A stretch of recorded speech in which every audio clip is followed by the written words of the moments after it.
Hello everyone, welcome to Online Help Guide. Today in this video, I'm going to show you how to log into Venmo Synchrony Credit Card account online.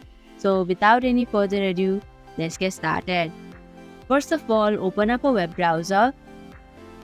Now in the search bar, type in Venmo Synchrony Credit Card Login. Here, click on the first link that says Venmo Credit Card. After you come across this official page, click on the three horizontal lines in the top right corner. Then click on Login option.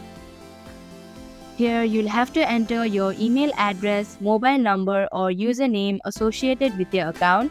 Then tap on Next button. Here you'll have to enter your password. If you do not remember your password, then you can click on Forgot Password link. Also, if you do not have an account yet, then you can click on Sign Up option. Finally, after entering your details, click on the Sign In button to proceed. And that is how you can log into Venmo Synchrony Credit Card account online. Thank you for watching Online Help Guide.